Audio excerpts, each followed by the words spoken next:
This is Talk is Sheep, the official podcast of the Wild Sheep Society of BC, brought to you by Sitka Gear. Come along as we bring conversations that matter to you into the high alpine. This episode is sponsored by our conservation partner, Yeti. Thank you Sitka Gear and Yeti for investing in healthy wildlife and sustainable ecosystems.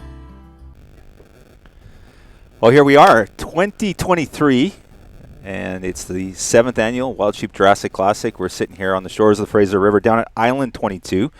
It's Saturday afternoon at the Jurassic, and this is where we come to host our Wild Sheep barbecue, and super fun time. We got 3 really cool guests with us today. Some you know, some you don't. And Trev's a pretty regular on the podcast. Trevor Carruthers coming in hot from Cranbrook. Trev, welcome back. Yeah, thanks. Glad to be here. Awesome. Good to have you. And we got a couple new guests. So Colin, everyone knows Colin Peters, but we haven't had him on the podcast, which is appalling. It absolutely is appalling. So I asked Colin, do you want to do a podcast? He goes, do I have to?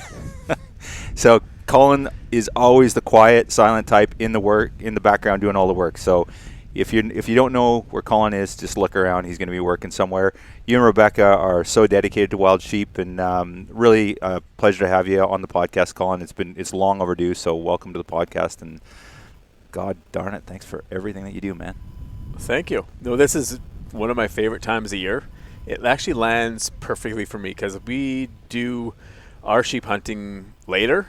So we get stories of the guys coming off from the opener, and then we get this timeout break. We see people from across North America. We top sheep of where they were or where they're going, and then I get my trip coming up in September. So it's a perfect fit. I love being part of this. It's close to home. The Fraser I grew up on the Fraser, just being part of a suburb just an hour away. So this is my backyard, and this one event really means a lot, that it is close to home, and being able to meet people all over the continent. From as far over in Canada, I guess we've had some people from Ontario is the furthest east, and as far south, I think there was a team from Florida a couple of years ago. So it's a great mix, demographic, but a great time. Awesome. And are you going to be at the Jurassic next year? I don't know. Well, why don't you know? Well, you've been here every year since you started coming, so why wouldn't you be here next year? What's going on? Well, my daughter's getting married. Well, but we changed the weekend. Oh. And do you know why we changed the weekend? Do you know why we changed the weekend? No. Tell them why we changed the weekend. I have an idea, but we changed it so you could be there, man. So you said, well, can we change the weekend? We're like, of course not. But honestly, truth be told, is we've always held it the third weekend, which is problematic for a few reasons. And logistically, it's always a challenge for Trevor that weekend and stuff. And we said, you know what? Colin and Rebecca are here every year. They're going to miss it. This isn't the perfect weekend for us. Let's make it work. So we looked at it, and so we moved it a week behind. So that, and if you and Rebecca don't come, you're in a lot of trouble, buddy. That's all I can say. So realistically, we did move it because of that, but it was also some other conflicts too. So pretty cool. I guess I will continue then sheep hunting in September then. Yeah, it still doesn't screw that up. And honestly, we talked about moving it earlier, and we did it last year a week earlier, which worked, but I like to go for the opener sometimes. And if it's the opener, I can't do it if it's the second week. So I said to Trev, can we move it back a week? And it worked for him, and hopefully it works for our guests. And everyone's pretty flexible, and I think this goes on everybody's calendar really early, so people make a priority, right? So hopefully it works out for everybody. So, and today this is cool. We've got James Mitton join us. James has come to the fold, kind of new to the wild sheep community in terms of longevity when it comes to the Jurassic, but this is your 4th Jurassic or your 3rd? This is my 3rd Jurassic. Your 3rd Jurassic. Yeah. So, James, you grew up, born and raised in Manitoba. That's Chilliwack correct, yep. boy at heart. You moved out here and we're living in Chilliwack and spent a bunch of time. So you're kind of back home. Spent 10 years in Chilliwack, yeah. Awesome. So how did you fall into the Jurassic? How did you get involved? Let's tell a little story about how you got here. I actually married into the Wild Sheep Society. and that's how you have to get to the Jurassic. If you want to volunteer, you got to marry in. That's exactly it. The volunteer list is short and exclusive, so I had married in and paid my dues, and here I am. So who did you marry? What's the story there? Like, how did she get you in? Tell me the story there. Well, my wife, Corey, is just a longtime member. She's been around. She's here for every single Jurassic. That's the key, right? Corey's not missed a Jurassic. You and Rebecca haven't missed one when you started coming, but the first year you weren't here. That's right. And Corey was here. Corey, you and I think, are the only three that have been here for the entire thing. I think so. And it would have been great to have Corey on today too, but I'm watching her work right now. I hate to say it, this is horrible, but yeah, she's doing the heavy lifting, and so super cool. And Corey's been a stalwart in our community for as long as I go back, and I remember that first Jurassic and Corey hustling around, and it was surreal times, and a lot has changed over the years, and for the good, I think, for the most part. She told me she didn't even want to be here for that first one. She was pretty upset that Dave made her come. So. Well, it was logistically there were some challenges. We had rickety old picnic tables that we, literally they were falling apart. People were literally falling off the picnic tables, and not because they drank too much, because they were so rickety. But anyway, let's segue for the sake of Trevor here, and let's talk a little bit about how this whole event came. And I know some of you have heard the story before, but I'd like you to sort of just give us a real brief recap on where the Jurassic came from, the vision, and and what it stands for and how important it is. Yeah, it was a brainchild of Dean Work, the owner of Great River Fishing Adventures. He such a conservation-minded guy, but more importantly, collaboration-minded. Reached out to a few of us in the wildlife community in BC. At the time, I was a BC Wildlife Federation rep, and yourself as well. Back in the day, that was 2016. About a model for fundraising that would work a little bit different than the standards fundraising models that we'd see with banquets and whatnot, and through a little bit of bouncing ideas around, and like you said, maybe a few years of hard learning, some lessons on how to dial things in, we found a real good way to work together with the Wild Sheep Society BC, the BC Wildlife Federation, Guide Outfitters of BC, and the Wild Sheep Foundation.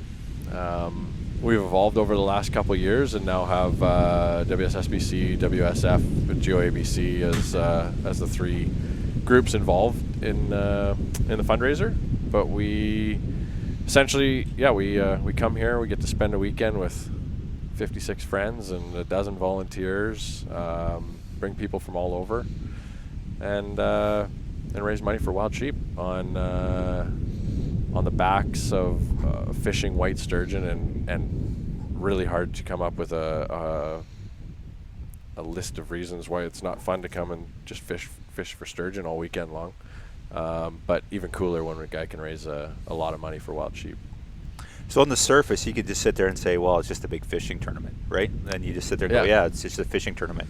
But I think that's a gross exaggeration, and there's probably events out there that are pretty skookum, but I don't know of anything like this. And so, Colin, let's touch a little bit on that. Like, what makes the Jurassic so special? Why is it not just because you talked about Florida, you talked about people coming. There's teams here from South Dakota, Idaho. People have flown in from the Yukon, from all over North America to come here, spend a boatload of money. Some of these teams go at live auction for $7,000-8,000. So you're not spending $7-8 grand and flying in from Florida just to do a fishing tournament. What makes it so special? I think the people that are coming from those distances, they recognize, like most of us do as residents or as residents of BC, the importance and uniqueness of British Columbia and what we have. British Columbia is probably the most biodiverse jurisdiction, state, province in North America. And unfortunately, like most jurisdictions, we're grossly underfunded. We don't have the population base as some of the other states down south. So the tax revenue, the potential revenue that we get coming into our province is fractional compared to the needs. And The other side of that is our unique climate in BC, where we have 4 subspecies of sheep. We have Dall's, Stone, California Bighorn, and Rocky Mountain Bighorn. So to have all 4 of those in one jurisdiction, it's a pretty special place. And the ironic part about the Fraser, the Fraser River system is 1,300 kilometers long, which is approximately 900 miles, and it starts in the Rockies, the west, kind of very western banks of the Rockies, kind of does a zigzag through the province and comes right out on the Pacific coast, on the west coast. And through that, it does a giant zigzag of the province. So the waters that we see right here, probably almost a third of our province gets drained out of this one fishery. And it is a fishery because we've got salmon. There's an abundance of freshwater species. We have salmon that funnel through here, and the Fraser will be teeming with salmon in a short period of time. There are millions and millions of fish make their way up the Fraser, and the sturgeon, monster sturgeon, live in these waters. These waters are home to, I think, some of the biggest sturgeon on the continent. These sturgeon are also head out to sea. So it's a super unique fishery. It's a unique place. And I think Dean Works encapsulated that last night of how special it is to catch and release sturgeon, giving people opportunity that don't have opportunities of where they're at on the backs and off for the purpose of fundraising for wild sheep. Where we're at right now, our closest herds of wild sheep due north as the crow flies is barely 120 miles, 150, not even 150 miles north of where we're at right here. So geographically speaking, it is fairly close proximity to some bighorn herds that we have. So it kind of is a big, tidy bow, as Dean would say, of connecting the sturgeon, the Fraser, and wild sheep. Yeah, it's pretty cool. And the interesting part for me that I find fascinating is the Fraser River sheep are struggling. We've invested a boatload of money. I think we've got a $1.6 million project, of which we're close to half our budget on that. It's roughly a 9-year project. We're going into year 6. And there's been a boatload of money poured into it from a number of great collaborators. So the Wild Sheep Foundation's been one of the bigger supporters. We've got the Midwest chapter of the Wild Sheep Foundation, Eastern chapter of the Wild Sheep Foundation, Abbotsford Fish and Game Club. Ian Baird, their VP, is going to be here this evening to present a check for $20,000 that's going to go on to the Test and Remove project for the Fraser. And those bighorns, there was 2,400 bighorns in the early 90s pre-die-off, and there was a disease event, and now we know it was Mycoplasma pneumonia, or MOVI, and they estimated them, they were down to 800. So we've invested a ton of money, and your leadership on our board of directors has been involved with that, Trev, and through the Jurassic Classic, we put a lot of money towards that. And one of our fundraisers, there's a raffle that's going on right now that we have with Sacco and Steiner Optics is going to support this. So, a full donation from the good people over there that are going to raise $20,000 that are going to go back straight on the ground to help these wild sheep. And man, can you imagine if we turn those 800 bighorns into 2,400 sheep again? That's phenomenal. And really the key culprit there, yeah, there's predation issues, there's some habitat issues, but by and large, it's been a die-off. So I guess on that note, Trev, let's talk a little bit about, do we make money doing this? Is this a good event? Is it a good venue to make some money? Is it just a great party and people come here and drink some beer, catch some sturgeon, and call it a day? Well, it's definitely not one or the other. It is a great party. People do drink a lot of beer.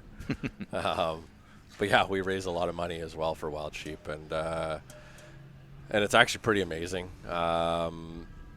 What can be done with such a small group of people in a room. We have 56 guests that show up, and last night we did a guide selection auction Friday night. So our boats kind of pick and jockey for whichever guide they want. Some of them are returning guides year after year. It gets a little competitive.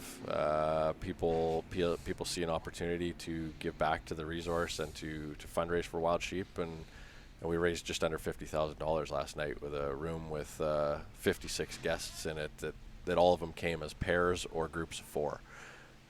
Phenomenal. Yeah, pretty wild. What a small, tight-knit group can do. And when we first started, it was a single weekend, that we looked at and like, okay, well, what can we do? We can have an auction, we can do this and that, and it's evolved, and now we have we're thinking of things year long, especially like you said with that rifle raffle. We can spread some of that fundraising across the year, and also spread what we're doing across the year as well, spreading kind of the information of what this fundraiser is all about, what the weekend's all about, and and kind of look for new opportunities. And I mean, there was conversation last night about different fundraising models that can be built off of something like this, and you've seen it, even down in WSF, down in the United States. There's been different things.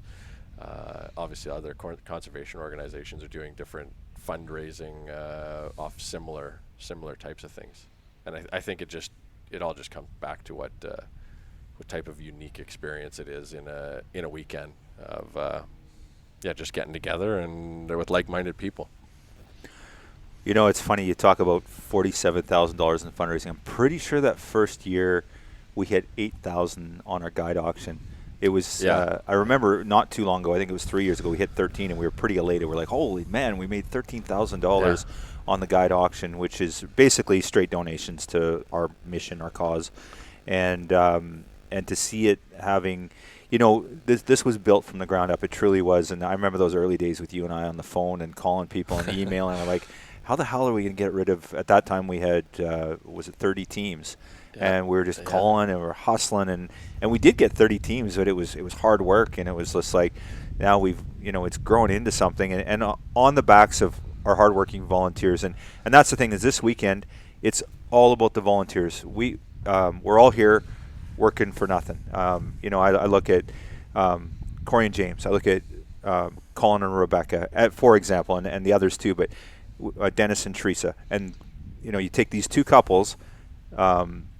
Two people, they've taken their entire weekend, so Friday, Saturday, Sunday, and Monday, really effectively. And that's just for the weekend. We're not talking about the lead up. We're not talking about all the prep work that Dennis and Teresa have been doing, all the donation stuff. But you take those 4 people and you figure volunteering 10 hours a day for sure. I know Corey was probably worked 15, maybe 17 hours yesterday, and you did too. I think we all did, to be honest. But call it 10 hours. That's 40 hours on a weekend. And there's a couple. So a family's doing 80 hours for a weekend of volunteering. That's truly above and beyond in my mind. And so I guess on that note, James, maybe let's talk a little bit about why Wild Sheep, and why do you and Corey, why are you guys so invested in this, and why do you put all this effort into this? Because there's, you guys are, are you in Maple Ridge?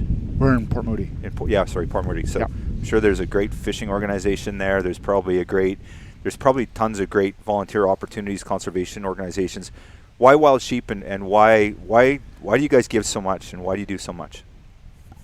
Well, when I first started with, I think Jurassic might have been my first Wild Sheep event that I volunteered at, and the atmosphere was amazing. The people here are just extremely generous. Everything about this event is just, you can tell that everybody's genuinely want to give back and support conservation. And as I've spent some time with the Wild Sheep Society, I've just seen how well they use the funds they're given, how they're very accountable to each other and to their membership, how they use that money and how well it's used. There's so many organizations that you hear about that are half their funds go into administrative costs and stuff like that, and you see what Wild Sheep's doing and the impact they're having. It makes you how do you not volunteer? You feel an obligation as a hunter, as an outdoorsman. I do a bit of trapping and fishing. Conservation is extremely important, and when you see a group that's so dedicated to it and doing it so well, you can't help but be there and do whatever you can to help as well. How about sheep hunting? You talk about hunting. Do you guys sheep hunting? Not yet. It's on the list. Is it a passion project? Is it something you're really keen to do? I know you're going. Is it elk hunting this fall? I'm hoping to do an elk hunt this solo. This fall. I understand. We'll see. I have some friends that I'm going to try to convince to come with me, but if not, well, nothing stopped me from going by myself, right? So. Well, if there's sheep gods out there, there's karma you're going to be taken care of, and I know that we've all been pretty fortunate. The three of us have had an opportunity to take some sheep off the hills, so I'm sure that the conservation karma gods or whoever that looks after that department will be looking after you. James, talk a little bit about the Wild Sheep family, and you talked about all those things about that make Jurassic special and the society. Talk a little bit about what the Wild Sheep family means to you. We use that term pretty liberally. I feel pretty strongly about it. I feel like it truly is a family to me. I come here every year, and a lot of these people's I see it. Our shows, we see it Sheep Week down in Reno. But I do feel, even the ones I just see on an annual basis, I feel like it's family. The Randy and Donis, although they come to Kamloops and stuff too. But talk a little bit about the Wild Sheep family and sort of what that means to you. I think that's an excellent word to describe Wild Sheep Society because, you come here and they accept you as you are. They put you to work, and you're just one of the crew. And you come back to each event and you recognize faces, you meet some new faces, and they just kind of become friends right away. It's not like you got to work at it. It's just, oh, how's it going? How you been? What's your plans for this year? Are you doing some hunting? Whatever, right? So there's just always that connection right there that you're working with someone who's dedicated to conservation, has a love for the outdoors, and they just share a lot of the same values. So awesome. So James, you talked a little bit about the projects we do, and we can talk a little bit about Jurassic, but I think we're almost being a little myopic because again we're doing so much in a lot of the projects that the society invests in, Jurassic invests in, and so I'm not going to, I guess, get granular and talk specifically about Jurassic projects, but I think Colin, you're probably most qualified to talk a little bit about the board of directors and some of the projects that are important to us and what we're investing in and kind of the important work that we're doing across all of British Columbia for wild sheep. And so maybe just give us a perspective from a board member's view on the importance of the projects and what you guys are looking at and some of the key projects that come front of mind for you. The projects come first to our projects committee, which is chaired by Chris Barker. The committee takes a look at those projects, where they're at, the impact, the monetary value of them, and the viability of it year after year. And then the projects committee discusses, they sort through the numerous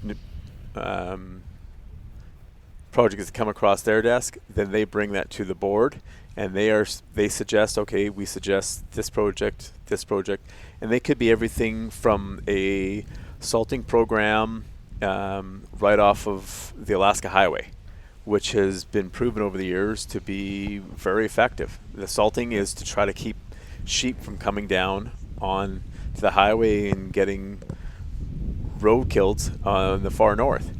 Or we have obviously the Fraser project, but we have projects in the Kootenays, invasive species like plant material. Well, how do we deal with that? How do we take care of invasive species? Well, we look to government, we look to our biologists. We don't create the projects ourselves. The projects come through the scientific community, mostly through the biologists, through our academia. They bring something to the projects committee. They ask the projects committee to take a look at that. The projects committee looks through it, vets through those applications, and then it passes it along the board to ones that they feel offer good value, where we could add value to that. And it's clear across the province. Just recently, we've got a new thin-horn project, a doll specific with the Yukon. So this is a very unique, and this is one that has been heavily invested by the chapters and affiliates and the Wild Sheep Foundation. So here is a very small corner of the continent that has thin horns, doll sheep in particular, that it affects BC and the Yukon, but the chapters and affiliates took a look at this across all of their groups, and they saw the value of thinking, you know what, yeah, we need to do something more in this corner, and the funding doors opened up. So I'm really proud to see what we can do for sheep in our province, for what the need never seems to end, unfortunately. Not really blaming government, but there's just a lack of money. There's just a lack of funding for what we have. But it's amazing to see, I'm going to use the term again, sheep family, of what does Midwest chapter, so we're talking areas kind of Iowa, Minnesota, they don't even hardly have sheep. There's some sheep in the Dakotas, but they don't really have sheep in those jurisdictions. But they really put the funding, they stand up and say, you know what, yes, we will support that. We believe in that project, in that tiny little corner, in the very corner of the continent, we believe in that one. And it's kind of inspiring to, when these projects come across, when we hear, as a board, when we hear the investment and we hear from other chapters their enthusiasm about supporting us in our province. Awesome. You know, the one key takeaway that I keep hitting on when James is talking about the Jurassic, and you know, you just talked about with projects, is collaboration. And you talked about a Yukon BC Dulce project right there. That's the essence of collaboration. Then we talk about chapter and affiliates involvement, and that was brought to chapter and affiliates. That was just hosted in South Dakota. We were down in South Dakota for chapter and affiliates, and I think we had $274,000 committed. The Wild Sheep Society BC committed $50,000, around $50,000 US. The Wild Sheep Foundation did $50,000 US, and then a whole bunch of other chapter and affiliates kicked in. And like you said, all across the gamut. So this incredible amount of money. So to me, that's the one key of Jurassic, is the collaborative aspect of it. And Trev, I think, you know, we look at the different chapter and affiliates, the SCI organizations, Dallas Safari Club, these different groups that we've worked with, and I think that's something that cannot be overlooked, the collaborative aspect of what we're doing here. I think as a society, for sure, the Wild Sheep Society BC, I think that's one of our strengths. That's one of the things that we've done well. But I think the heart of it is Jurassic, in my opinion. What's your thoughts on that? Yeah, it's definitely something. It might be the tool that allows that collaboration the easiest, or one of the easiest collaboration tools. Because collaboration's easy if you're always picking up the phone asking for other groups to send you money. But it, you know, that doesn't work every time, right? To just reach out and say, hey, you should collaborate by spending some of your fundraising dollars up here in BC where we have XYZ project. It's you know, it's rare that I think Jurassic is great as that opportunity to say, you know, we have a pretty unique experience that we have a select number of people that can come here. Like you said, we used to have to hustle these teams and you know, almost try to tell people what this event was about. And now we hold a certain number of groups or teams aside for these chapters and say, like, hey, this is a real unique opportunity. These are high demand. We have a lot of people that email us throughout the year and say they want to be here. Take this team and do what you want with it. Auction it, raffle it, you know, give it away at a Life Members Breakfast if it's that, and send somebody up here, but make some money for your own chapter. So, you know, you see money made all over North America on something that we're putting on. It'd be very easy for us to sell 28 teams, I think, these days probably, and just do it all through Jurassic and through the society. But you know, it's pretty neat to be able to say, no, you know, Dallas Safari Club's Northeast Michigan has a team, and you know, they've supported us in the past, or WSF Midwest, or you know, all the different, obviously Sheep Show, we have a couple teams there and whatnot, and we want to make sure that they can continue to raise money on their own, so that way when we reach out, you know, down the road, or when you reach out and say, hey, we got a really cool project, it you know, that's collaboration, right? Back and forth, looking for opportunities to support them while they are obviously, if they're, you know, looking for ways to support sheep fundraising or sheep projects up here. We obviously have the majority of the sheep projects around, right? Like Colin was talking about. Those chapters out in the East and the Midwest and whatnot of the United States are obviously fundraising a lot for places like BC, Yukon, and whatnot, and NWT for sheep projects. So, yeah. Yeah. So we look at what we raised here, and you and I were working on Sunday's PowerPoint. I think it's north of $350,000 we've raised over the past 6 years, and this year we'll add another probably 100,000, I would imagine, if not more, to that. So we're coming up on $500,000 fundraised over the life of the.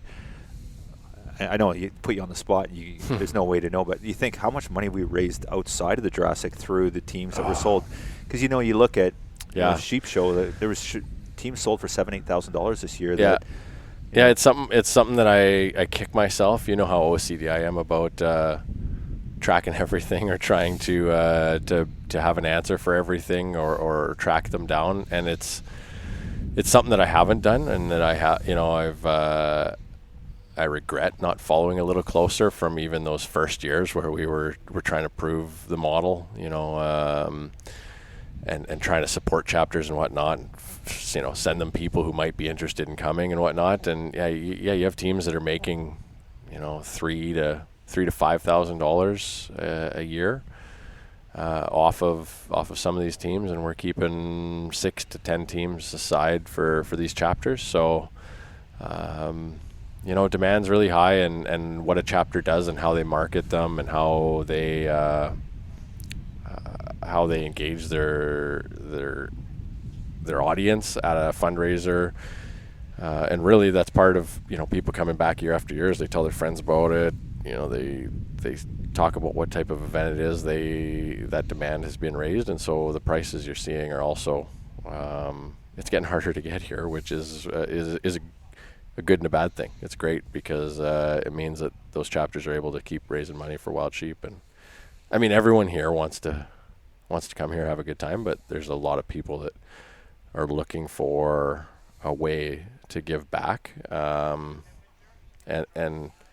Jurassic's kind of neat because it's a way to connect to the outdoors, connect with people in a different way. It's the biggest part for me. Obviously, we're sitting outside right now, but it's connecting with the people year after year. There's people that I would miss if I didn't come to Jurassic, and I would miss catching up with them every year. But spending the weekend kind of connecting to a pretty unique piece of the outdoors in the Fraser River, I think is what people get that most enjoyment from, is that connection and giving back is as a result of the connection to the people and connection to the outdoors and whatnot. So I think that that's one of the key takeaways for me is we talked a lot about money here the last 15 minutes, and I feel like Jurassic, the last thing we worry about here is the money. Yeah. Like it's but at the end of the day, we are mission driven, right? We're here because of the resource. We're here because of wild sheep. We are here because we care about BC's wild sheep. We want to support them and other jurisdictions, like we talked about the work we do. But I really feel that we're not out here hustling, trying to take the last dollar off the table.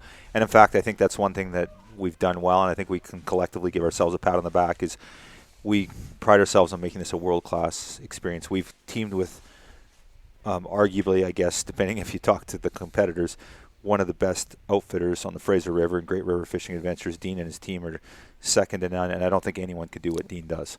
I don't even think his competitors would argue too much with that. They may, but they may. They're wrong. But we look at that, and right there, we've set ourselves up for success. And honestly, the first year, we're doing a lot of leaning on Dean and his team, and because we didn't know what to expect, we didn't know what to do, and there was a huge learning curve. And but I think that when you show up to Jurassic, you're gonna get an experience where you're gonna have incredible fishing. This weekend arguably shouldn't be great fishing. It's hot, it's windy, and we know of certainly dozens of fish that have been caught, and we're getting some pictures in of some big fish. Mm-hmm. The guys are doing a great job getting people on fish.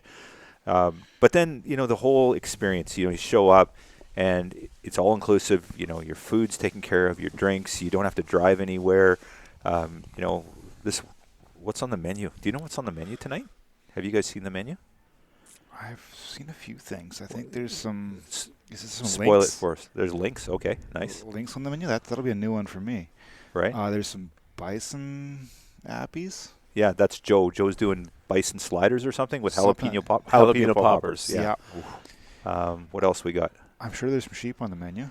So that is domestic sheep that was sourced from Jennifer Bowes. She runs a farm in Briscoe, and she's the one in Transmission. So you guys have all seen the film Transmission. For our listeners, if you haven't, check it out at moviefree.org.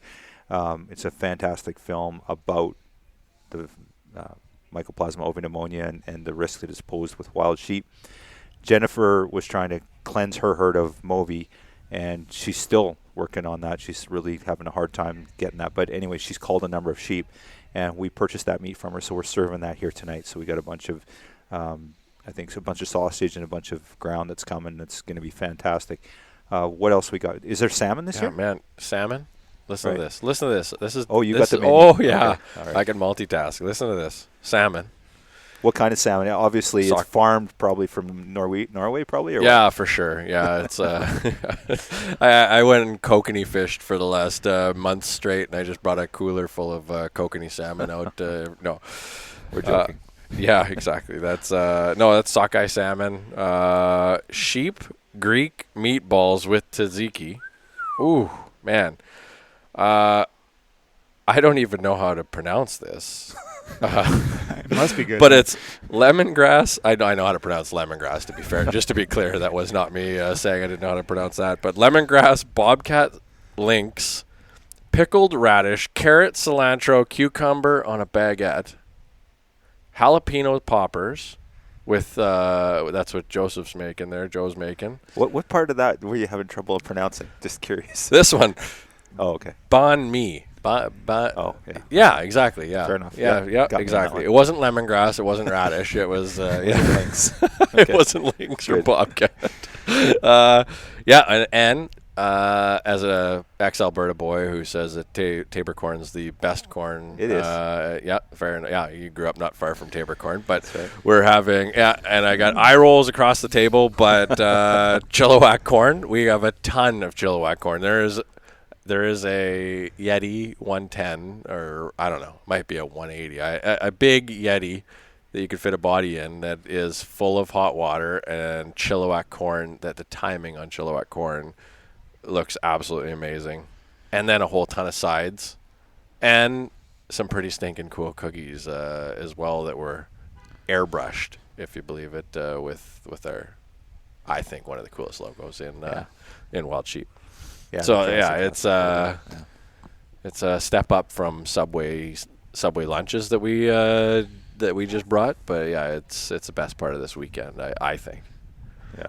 Yeah, that's what I'd like to see from the guests come off that haven't been a part. We're having a shore lunch, and they think, oh well, hot dogs and hamburgers. That's what's kind of going through their mind. It's pretty hard to put on a big spread when you're on the banks of the Fraser. There's no power here. We're outdoors, and then they start rolling in, and the cook team with Teresa and Dennis and Joe helping out with an appy is amazing, and the people are just blown away at tray after tray after tray of food, and it doesn't stop. From the time that they come off at 4:30, we've got meal after meal, entree after entree coming, and they are completely blown away. Yeah, well said, Colin. Absolutely. Just for those listening, you may have heard the... Oh, yeah. Oh. So one of our other volunteers, Rebecca, just brought us a couple of... Now, what do we got here? We have Catalyst Lager, and they're from Delta Brewery in Calgary. Now, these are coming in hot from Glenn Cartwright and Woody's Pub on Burnett. And so Glenn stepped up like he always does to support conservation efforts on so many jurisdictions. We're not sponsored by White Claw. What do you call those things, James? They're nudes. Oh, it's a nude. Okay. Yeah. All right. That's even worse. But We're not judging. You're welcome to do that sort of thing on this. One thing that Joe Rogan never gets when he hosts a podcast is his guests never have to answer a question while a wasp crawl into his beer. And I've already had to multitask that while there's a conversation about wasps crawling into open beers and trying to also formulate what my answer was going to be while I watched that. So, yeah. Well, and that's one of the crappy things about Jurassic, that people have, when they come here, there's risks involved, right? Yeah. Like you may end up with a beer with a wasp. You might. So that's probably the worst thing that could happen this weekend. Probably going to get wet, jumping in the Fraser River at one point to hold a giant sturgeon, 7 or 8 foot fish in the water. Yeah. So on that note, who's fished sturgeon here? Who's been out in the water and caught a fish? Yeah. Trev? I have, yeah. You? I've fished with friends in the past. Yeah. I haven't fished with the Jurassic, but I have fished sturgeon in the past. Okay. Yeah. How about you, James? I've never fished sturgeon yet.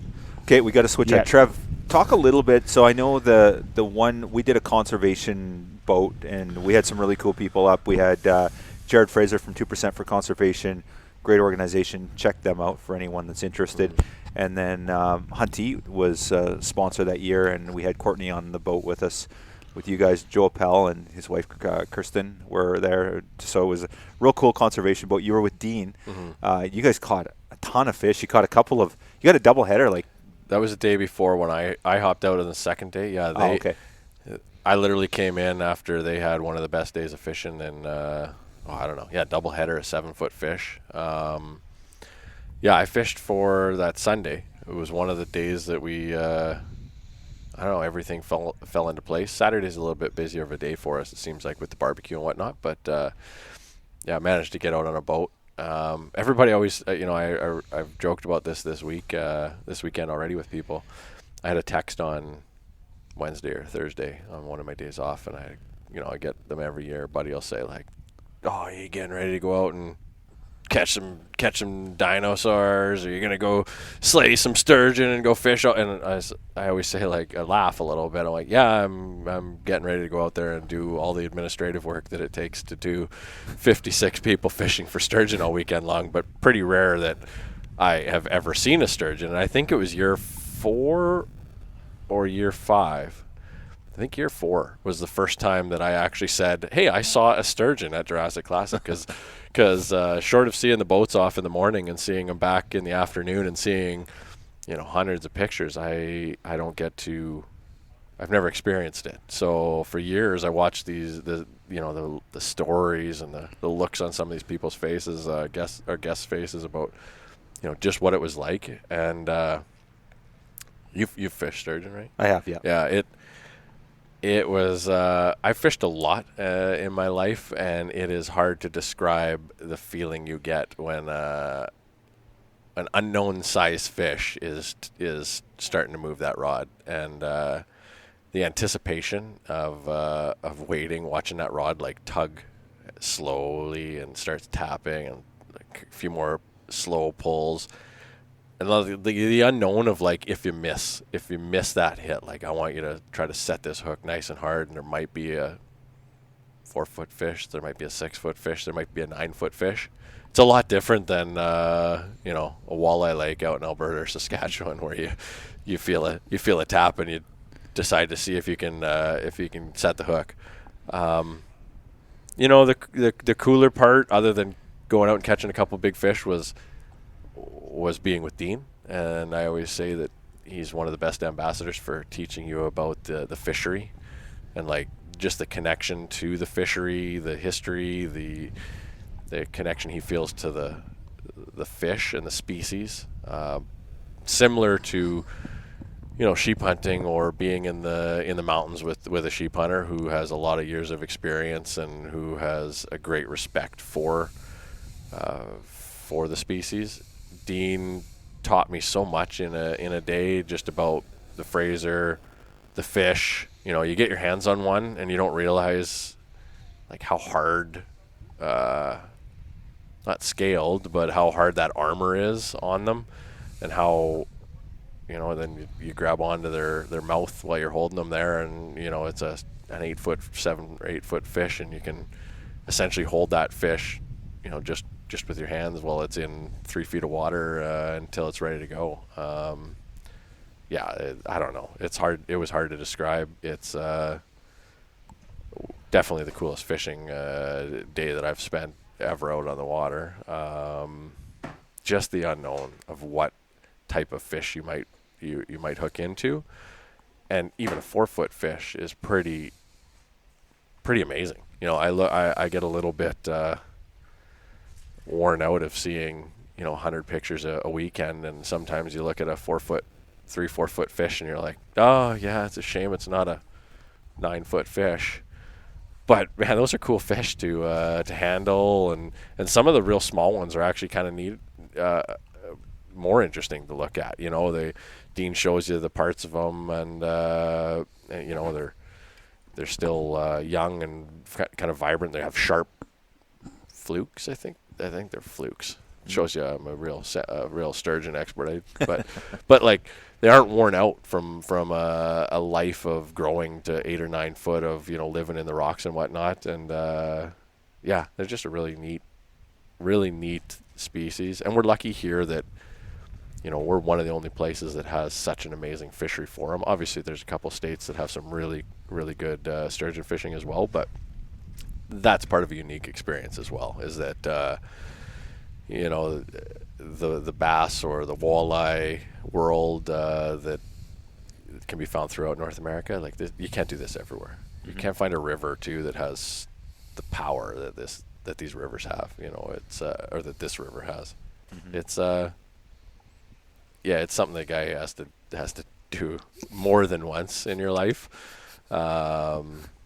It's really cool, and you're fishing with the Wayne Gretzky, the Mario Lemieux, the Sidney Crosby of sturgeon fishing when you're fishing with Dean. He's the godfather. Like, everything he says. Last night he was telling stories about sonar, about how big he thinks there are fish in this river, and someone said, like, how many people believe him? And I said, like, I believe pretty much anything Dean says, because so far he hasn't been wrong about what he talks about with that river. And I don't know how many fish he's caught in his life, but yeah, it's unbelievable. So their tagline is "Monsters live here," I think, right? Yeah. It's so. What was he saying last night? 19 feet? Yeah. 20 He feet? thinks and nobody radio me, but like, he thinks that there are fish in the Fraser that could be 19 to 20 feet. Never been caught. What's the biggest caught? 13 feet? 14 feet? I think it depends who. I don't know that I've ever actually seen the official, BC number. Definitely in that, 11 to 12 range, right. 11 and a half kind of range. We haven't caught I think we've caught one 10-foot fish. No, we haven't. I don't think we've caught a 10-foot fish here. I read the stats last night, and we have, our biggest fish is 9'8", 9'9". That was 2019. Okay. By Ben, Mike Bridger and Ben Chris Barakoff's Rocker. team, the Canadian Wildlife Capture team. Yeah. We haven't broke 10 feet. It's going to happen. I mean, it takes one fish, but I mean, I was looking at the stats last night as I was preparing the guide auction, and I think last year there was 3 or 4 fish that were in that 8 foot plus range. Last year had, I don't know, a couple dozen that were over 6 feet. Like, those are big, powerful fish that all take some time to reel in. And this morning, we were an hour ago, and Dean had already caught 8 and lost 10. That's a lot of fish. It's a lot of fish. Yeah. So I don't know. If I lived closer, I'd probably have worse than a bill with Dean every once in a while. I'd probably have an $80,000 mortgage payment I'd be making on a new custom welder or something, and I'd be parked down here every weekend. Well, Dean has, I think he said he's had guys that fish with him, his company, 30, 40 days a year. Like they're coming and they fish for 5 days at a time, and they come back, every month or every couple months or something like that. People fly over from the UK. Gets a lot of repeat clientele from the UK and stuff. Just one quick question for you: how old is a 9.5 foot fish? Or maybe you guys know, like how they're over. Like some of them are over 100 years old, right? These are old fish, aren't they? Yeah, I again would be probably the last person. I was going to throw this one to Corey or to James because I knew he would at least have that stunned look, like why did you just do that to me? But as soon as you were rambling up that question, I was like, oh, this is a great one. This is a great one. I should turn it right back to the host and say, what do you think? What do you think of fish like that? Yeah, I don't know. They are super old. They talk about how old the species is, and that's where you hear about the prehistoric, nature of the species. Obviously, the play on words with the Jurassic. But, yeah, they have a ton of age to them. Dean talked about how much they grow every year. Like he said, there's obviously an equation that they can kind of estimate. But, man, I can't remember. Right now, there's probably people Googling it on their phone trying to prove me wrong if I say anything. So, and we can't do it here because we have no bloody cell service, which service. is awesome. Exactly. That's the best part of this, right? Yeah. So, Actually, I want to just follow up with what Trev said in his experience. What I like as a volunteer and what kind of makes me keep coming back is what are you volunteering for? What are you volunteering for? Is it just pure monetary value, or is it something more than that? And when in a little while here we have barely an hour and a half, and we're going to start seeing the guests come off the boats, and the smiles that you can see them from 300 yards away as they come on and they put their feet on the shore, and the stories that they come talking of. It's the folks that come from jurisdictions that don't have mountains, that don't have rivers, that don't have kind of what we're sitting on the banks of, and their experiences are just awesome to listen to. This is my backyard. I grew up with this. I take it for granted a lot, but to feel somebody else's experience of having a big fish, and it doesn't even have to be a big fish, when they feel like we pulled this thing up, it felt like it was 500 pounds and it was 3 feet. And they said, but then we had a 6-footer and then a 7-footer and then an 8-footer. But those experiences, that's really what makes me drawn to the Jurassic. And that's what really makes me keep coming back, because people are having experiences. Their funds are being used for wild sheep, which is my passion. But we're enabling somebody else to have a bit of passion, a bit of an experience that they don't have before. And to see those smiles come off the boat and those stories that we'll hear over the next couple of days, it's kind of priceless. It's great to hear. And I think that's what's so unique about the Jurassic Classic, about its fundraising reach. And it's abnormal. It doesn't really fit the normal models. Like, what do we do for wild sheep? Well, we have a convention, or we'll have an auction of some sort, but hey, how about do some sturgeon fishing? And then people right off the bat say to me, well, what does that have to do with wild sheep? I says, well, it doesn't have to do anything with wild sheep. We're providing an experience to those that want to be a part or try something different, but they're willing.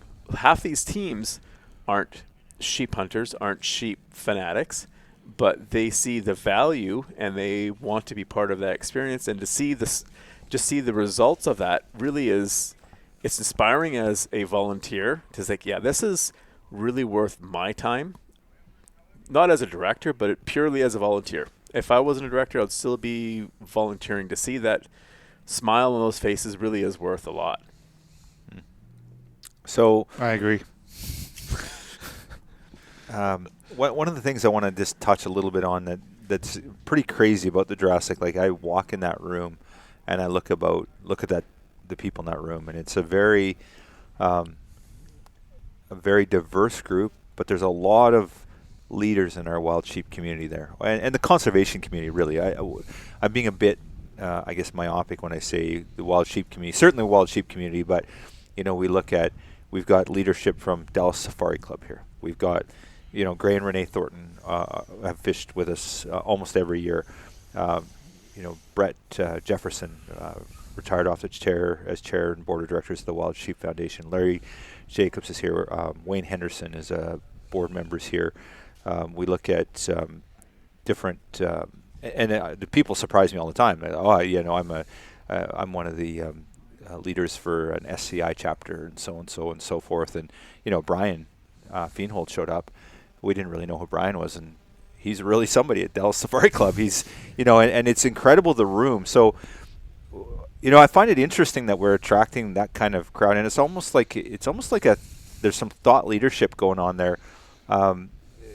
I guess I'm kind of curious to see what you guys think about, what attracts these people, and we always have a thought for the weekend too, where we try and inspire people to come away with some debate and what's our thought this weekend? How far are we willing to go to help wild sheep? What are we willing to do? How much are we willing to give? How many sacrifices will we make? We talked about nursery herds that's been bantered around before outside the Jurassic, and is that something we look at in British Columbia to try and supplement our numbers? They're doing it in Mexico. Could we do that here? But anyway, let's talk a little bit about thought leadership. Colin, we get the Gray Thorntons of the world up here. Kevin Hurley's here. Kevin's pretty much mainstay. He's been 3 or 4 of the 6 that we've hosted, 7 we've hosted. So let's talk a little bit about that, guys. Don't be shy. Oh, everybody's looking at. Well, I think the fact that you're attracting those kind of people just speaks to the reach you have and the impact you're having. You talked about all the collaboration we have with all the different conservation organizations throughout the states, throughout North America, really, and the fact that they want to support you in the Jurassic or any of your fundraising endeavors just speaks to how they trust you and how Wild Sheep is making an impact. Because if we weren't making an impact, those people wouldn't be on the radar. They wouldn't be here. We'd just be another small conservation organization that was doing a few things. But the fact that you have the heavy hitters here from all these different places just speaks to the impact you're having. Well, Trevor and Kyle, you guys really have built something incredibly unique. And I think that's what there's a lot of buzz, there's a lot of interest, and people want to see, and it's inspiring to create, to pass on, or to pump up creativity in others. I've got some ideas for myself, but other people are coming here and think, how do they do that? We tend to think within the box. We stay within our boundaries. We stay within the parameters. We stay within kind of our organizations and our industries of, well, what does other industry do? Well, what do we do? What should we do, or what can we do that's something different? And what you guys have built here is something different and unique. And I think that's part of what makes it. It's not just, air quotes here, sheep family. But like you've said, we've had teams from Ducks Unlimited, and when you look at the hunting space, you look at the duck folks and you look at the sheep hunters. Like, as far as 2 different species, you probably couldn't get further apart, but they're after the same thing. And you've kind of inspired others to, hey, we got to think outside of what our norms are. Let's be creative in how we can do more. And it's not just sheep that need help with aid projects, the Mule Deer Foundation, Rocky Mountain Elk Foundation.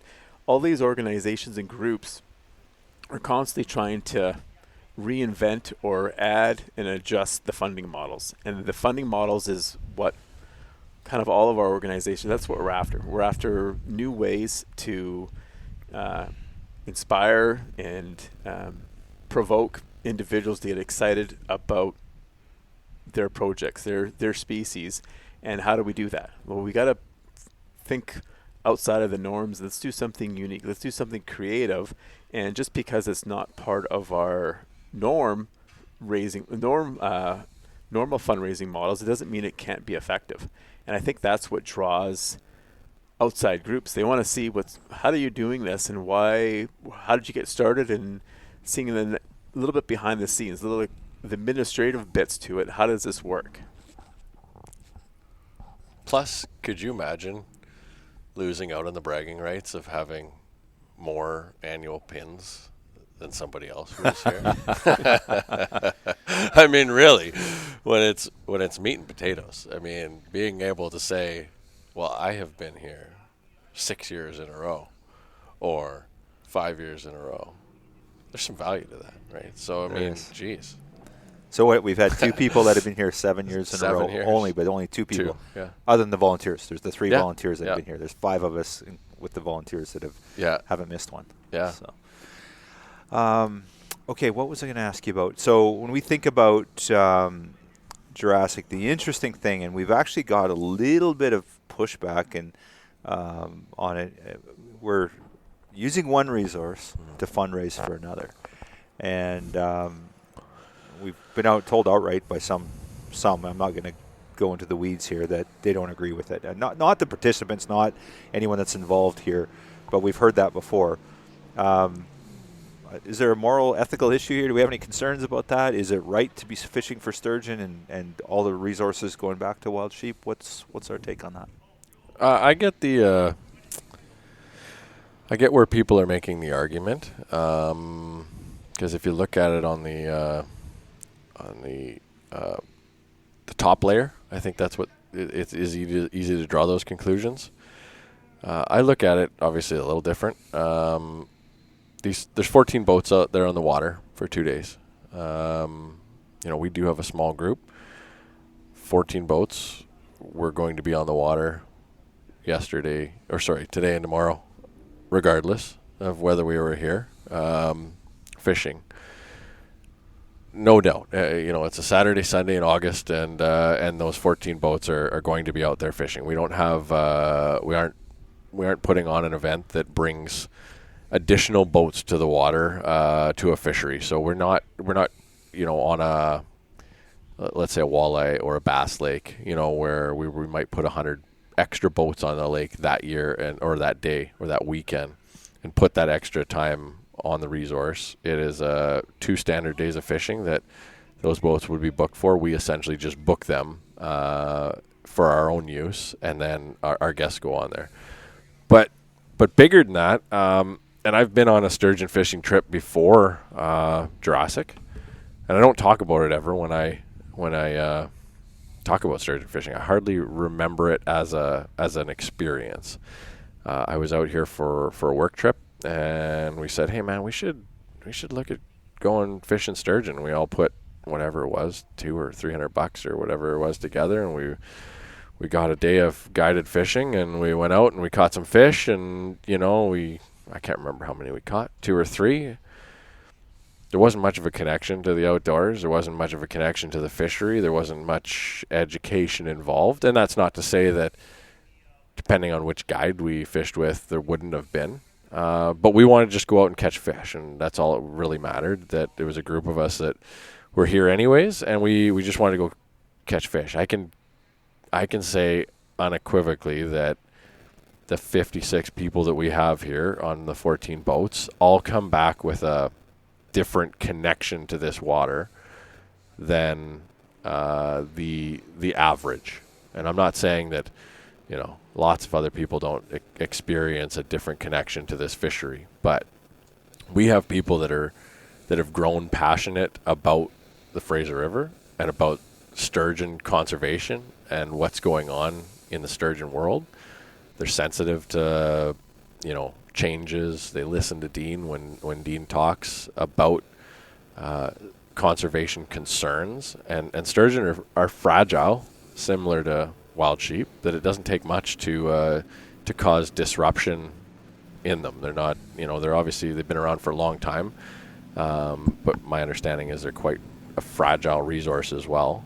And we have people that 7 years in a row, and some 6 and some 2, and they come here, they experience the day connecting with the fishery, thinking about more, than just out on a fishing trip or out on a 2-day tournament or anything like that. I despise that word when I look at the event. Me, every time I see it or hear it, it makes me cringe.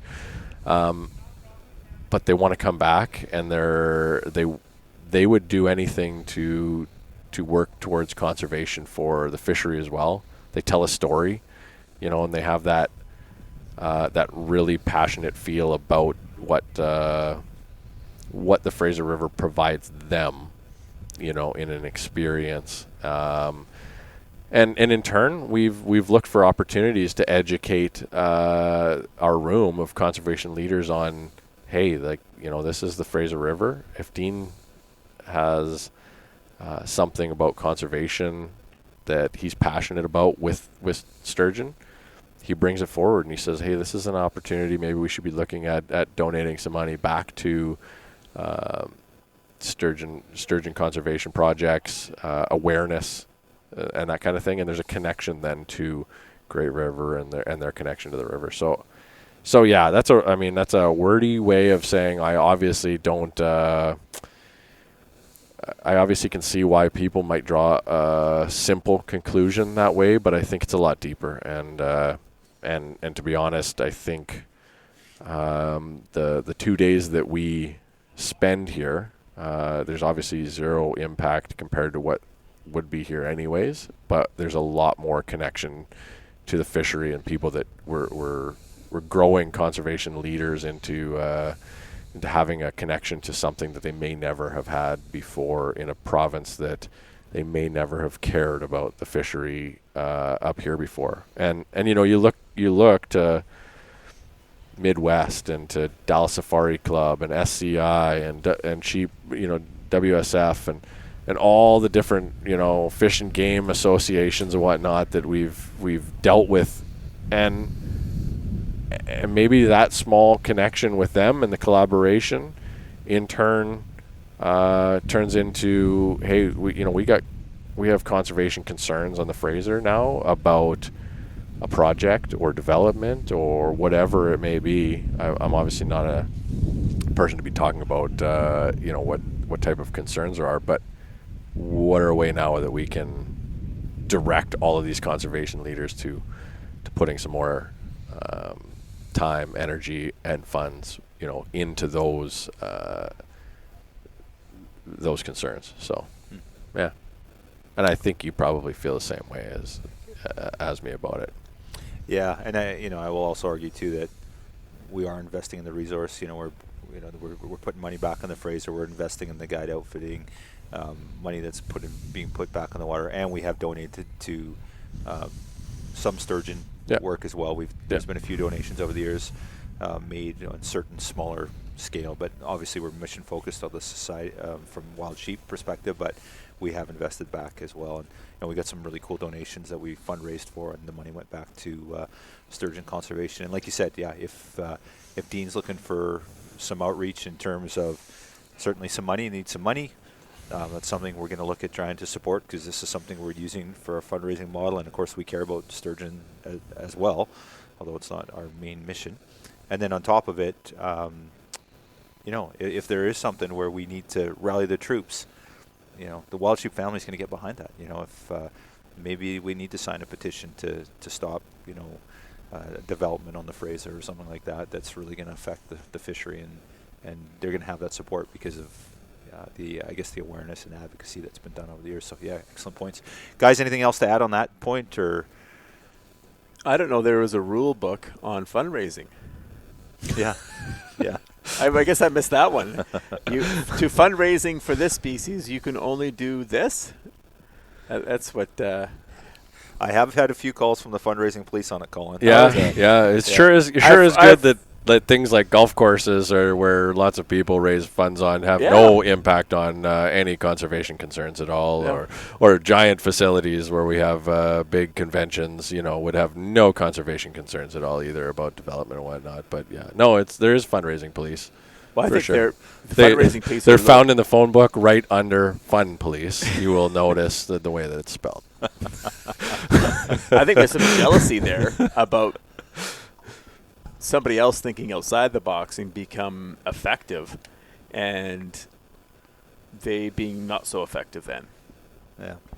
Could be. But when you talk about sturgeon, and I follow Dean, his Insta page quite religiously now, and just recently there was another attempt for gravel mining on the Vetter. And for those that know that the Vetter system, the Vetter is barely hip deep at the best of times, and they want to mine that full of gravel. Like, it just is absurd. We're looking across mountains, and we're looking north. For those that know the Chilliwack area, there's Agassiz and Woodside. There's rock and gravel everywhere we look. But yet, why would you look at one of the most precious resources that we have is our fresh waterways, and mine gravel out of that? Like, it's just kind of absurd. And it's following Dean, and the only way I would have known that is because I follow his page. I take a look, and it says, yeah, that's something I would absolutely, I think all of us would get behind. That doesn't make any sense. Yeah, well said. Well, gentlemen, we've taken an hour and 10 minutes, and what that means is that people are going to get off the water here in 42 minutes, and we're going to be busy as heck. And in fact, we're probably should be busy as heck right now. So we're going to wrap this up. But before we do that, be remiss if we just didn't recognize the incredible sponsors of the Jurassic Classic. We've got our major sponsors, of course, the official sponsor of the Wild Sheep Study BC, Sitka Gear, does a fantastic job. They've been an early adopter. They've sent people up. They've supported us. Prize packages, people are being equipped with Sitka Gear on that. Yeti, Stone Glacier, fantastic support from those two organizations. Again, major supporters year in and year out. Yeti's always stepped up to the plate and been a major supporter. And, of course, we mentioned earlier the Sacco and Steiner have stepped up, supporting the raffle year in and year out. So, and then just the multitude of silent auction donors and just donors that have supported. We mentioned Glenn Cartwright, Woody's Pub, a whole bunch. The list goes on. Too many to recognize here. But, that's one of the things that when we raise $47,000, if you spent $47,000 putting this thing on, and we have a $10,000 prize package, and that's just money that goes straight back to the Wild Sheep resource. So incredible support from our sponsors, and we just can't thank them enough for everything they do. And then I know the thing that I'm really passionate about is the volunteer support. Just the incredible work, and Trev is our lead on this. The fantastic work you do, and like you said, Trev, you say it, and you're absolutely right. Work for the Jurassic Classic starts on Monday for the next year. It truly does. So, on Monday we'll be wrapping things up. In fact, it started last week when we were setting the dates for it. And so, this is a year-long process, and just the work that you guys do, James, Colin, and your amazing spouses. My amazing spouse, Melanie, I'm sure Kim as well. I don't get to interact with her. And then Dennis and Teresa. We got Marius Purcell here helping out. Peter Gucci was generally volunteers every year, but Peter, very sadly, the wildfires in Kelowna and the tribulations that those fine people are going through, and Peter was staying at home to look after his family, rightfully so. Joe Humphreys is down from the Yukon. Incredible support there. Jeff Jackson, year in, year out, he's out in the boats taking pictures. The fantastic photos we get in the imagery on this. Incredible support. Who else am I missing? And Dennis has 3 kids right now, or Joe's kids, and Joe's kid and Dennis's 2 kids sitting there doing jalapeno poppers or something over there. Yeah. We're sitting around a table with headphones on, acting like we're talking about something important. But kids. Well, Rebecca was serving spear. Yeah, I'm. Thank you, I don't know. Rebecca. I don't know if you're forgetting anyone right now. We obviously have a couple of people come each year and help out different people. It's a pretty tight-knit group that we got here. Pretty dialed in on what we need to do, but it's a lot of work. Like and already we're talking about like Dennis is literally talking about what we're going to eat next year. Yeah, we haven't even eaten barbecue this year, and already we're talking about what's on the menu for 2024. And volunteers are truly, what this makes this event so special. And like James said, you got to marry in. People are, and we get it every year. People are, hey, can I come and volunteer? And it's like, well, yeah, no, probably not. It's we've got because this is we're passionate about this, right? Yeah. This is a passion project for us. It's not something that we take lightly. It's something we're passionate about. We love. We think about it all year and we plan for it. We move dates, so your kid wouldn't move his wedding, unfortunately. So we moved to Jurassic, right? So, but pretty awesome. Colin, James, Trev, awesome guys. Let's go do some work, and thank you for everything you do. Appreciate it. Thanks, brother. Thank you.